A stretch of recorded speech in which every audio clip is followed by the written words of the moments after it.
At muli ko lamang pong ipapaalala, huwag po tayo maglalagay ng painuman sa tapat po ng ilaw. Dahil kapag ka po uminit po ang tubig ay hindi po nila yan iinumin.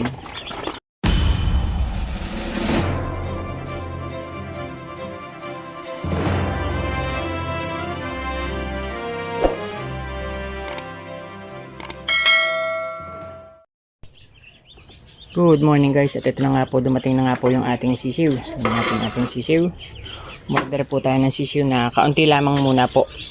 Subok lang muna tayo kasi baka mahirapan tayo sa pagbebenta dahil itong manok ay hindi ko pa na itatry. Alagaan ay mahirap yung market. So pag nakita natin na may potential yung market ay saka tayo magdadagdag. At ito na nga po, tayo ay tabi muna natin ito. Yan, tayo nga po muna ay pakita natin yung ating inihanda. So bali tayo po ay naghanda na itong pakainan. Ito muna ang gagamitin natin pakainan. At syempre, naghanda din po tayo ng tubig. At lalagyan po natin ng asukal yan. Tapos, lalagyan po natin ng bato katulad ng aking kinasanayan. Lalagyan po natin ng bato dito para hindi po malunod yung mga sisiw.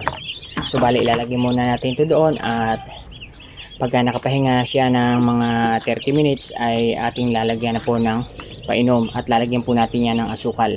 So bali ang asukal po ay ginagamit po natin, pinaka electrolyte po nila, at pagka nalasahan po nila yon ay iinom po sila ng marami at doon po sila magi-start para maging malakas po sila. Yan. So bali ang totoo po niyan ay first time ko pong mag-alaga ng manok broiler, 45 days, pero ako po ay sanay na sanay sa pagbubrood ng pugo. So bali hindi naman po nalalayo ito dahil mas magaganda pa nga po, mas malalaki kaysa sa pagbubrood ng pugo, kaya alam ko na kayang-kaya ko po na i-brood ito. So bali ang gagawin ko pong pagbubrood dito ay katulad lamang din po ng gagawin kong pagbubrood sa ating mga pugo.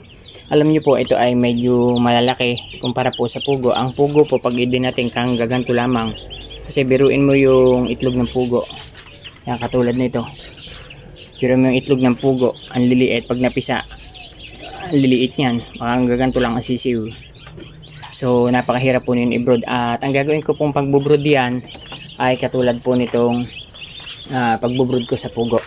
So ang ginagawa ko po dati sa pagbubrood ng pugo, after 30 minutes nilalagyan ko po ng tubig na may asukal ang painom nila. Nilalagyan ko ng bato, nilalagyan ko ng pakain dito. Dito muna natin ilalagay ang pakain habang binubrood sila.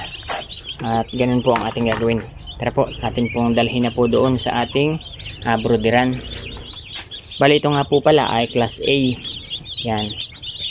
Class A po ito. Maganda ang paa, malalaki. Bali kaunti lamang muna po itong aking in-order. After kita natin na may potential, saka tayo magdadagdag. So bali ako nga po pala ay hindi pa po nakakabili ng patukan yan dahil nabisi po ako doon sa baboy. Nakalimutan kong i-deliver na to, kaya ako'y dali-dali ngayon. Sinapnan ko pa yung brooderan at hindi pa ako nakakabili ng ilaw. So dahil ngayon may umaga at mainit, okay lang yan. Bibili muna akong ilaw at siyempre bibili pa rin ako ng patuka. Hindi pa po ako nakakabili ng patuka. Bali ang bibilihin ko pong patuka nito ay booster, yung pong Integra 1000. Gagamitin po natin. So bali dalawa lamang po ang gagamitin natin diyan, Integra 1000. Tapos after mabrood po natin 15 days po ay bibigyan na po natin ng Integra 2000 dahil tapos mga 25 na sila, haluan po natin ng pampabigat na ito po ay yung corn grits. Haluan na po natin yung dahan-dahan hanggang sa mabenta po natin. Integra 2000 po yung hahaluan natin ng corn grits. So dalhin muna po natin doon. So guys, bali dito ko po ibobrood sa dating brooderan ng pugo. So bali ito pong brooderan ng pugo na ito ay 2 layer po ito. Ngayon tinanggal ko muna po yung isang layer para medyo luag. Bali ilalagay po natin ito dito. Kinakailangan bilangin po muna natin 2, 4, 6, 32, 34, 65. Bali 66 po ito. Pasobra lang po yun, pasobra po yung 6. 60 lang po ang order ko. Namatay po yung isa, kaya 65 lang po ito. Kung mapapansin nyo po guys, ngayon po ay wala pang ilaw pero doon po ay may sinag ng araw. Kita nyo po na kung mapapansin nyo po ay nagtutumpok-tumpok sila. yan po ay indikasyon na sila po ay nilalamig. So kinakailangan na po talaga natin bumili ng ilaw para malagyan po natin to.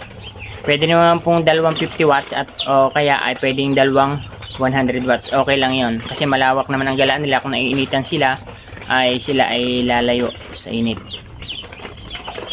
Indikasyon po yan na sila po ay lalamig. Yan po at nakapahinga na po, kaya bibigyan na po natin ng tubig ni may asukal. Bigyan lang muna natin kahit tig-isang kutsarang asukal. Yan lang muna. Tapos ating kakalugin. At yan na nga po. At lagyan na po natin ng asukal. Dalhin na po natin doon sa ating mga sisiw. At ito na nga po guys, yung sitwasyon ng ating sisiw ngayon. So lagyan na po natin ng painom. Yan, lagay po natin ng isa dito. Iinom agad sila. Huwag po natin dito ilalagay sa may huwag po dito sa may ilaw kasi iinit po yan. Dito lang natin ilagay. Hindi po iinumin pagka mainit. So yung isa ay dito natin ilalagay. Layo-layo muna kayo. Okay, uminom. So yan po. Bali lalagyan pa natin yan ng bato para hindi po sure na hindi sila malulunod. Ito po ang bato. Lagyan po natin dito ng bato para siguradong hindi malunod. Minsan kasi ay so guys, yan na po. Nabigyan na po natin ng painom at nalagyan na po natin ng mga bato ang palibot para maiwasan po ang pagkalunod nila. Sisiguraduhin nyo po na hindi po matatakluban yung butas na nilalabasan ng painom. Kasi pagka po hindi lumabas ang tubig yan, ay madidehydrate po yung mga yan, mauuhaw. So yan po, at lalagyan din po natin ng patuka. At guys, ito na po naman ngayon ay kukuha naman po tayo ng Integra 1. Ito po yung booster, siya po natin ipapatuka doon sa bagong dating nating sisiw. At guys, dito naman po sa pagpapakain ay binubudbudan po natin habang una dito para po sila ay matuto. Yan. Bibigyan po natin sa dyaryo. Ang kahalagahan po ng dyaryo ay ilan po ang purpose nito.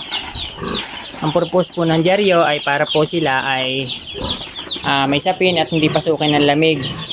Tapos isa pa, ang purpose po nito ay kapag po nalaguto ko yung dyaryo ay nagsisilbing attraction po sa kanila. Na-attract po sila doon sa tunog kaya sila po ay tumitingin po doon sa tumutunog at kasabay naman po may binudbud naman po tayo. Kaya may binubudbud naman po tayong pakain kaya matututo po silang kumain. Then lalagyan po natin doon sa kanilang pakainan. Yan doon. Pero bago po ay binibigyan muna natin sila dito para sila po ay kahit saan pumunta ay may malimot. Yan po. At lalagyan din po natin doon sa pakainan. Po, bibigyan na nga natin sila doon. Yan. Bukod doon ay meron na pong nakakalat dito sa sahig kaya matututo na po sila. Nagiging attraction po sa kanila yung lumalagutok habang sila naglalakad. Tingnan nyo po nung malagyan natin ng ilaw at nagkalat-kalat na sila. Yan po ang tamang temperatura sa kanila. Katulad din po ng mga pugo. Kapag po nakita natin na patong-patong ang pugo ay ating binubugaw. At ito pong mga manok ay ganun din po ang ating gagawain. So kita nyo po yan, masisigla na sila dahil sila po ay nakainom na ng may asukal na tubig, pagkapahinga, at tapos tumutuka na po sila diyan sa dyaryo.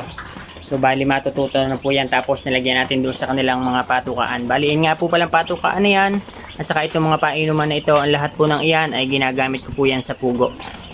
So bali kapag kakita natin na nagkakikay o tinatapon nila, lalagyan po natin ng screen. Yan, lalagyan po natin ng screen yan, katulad din sa pugo.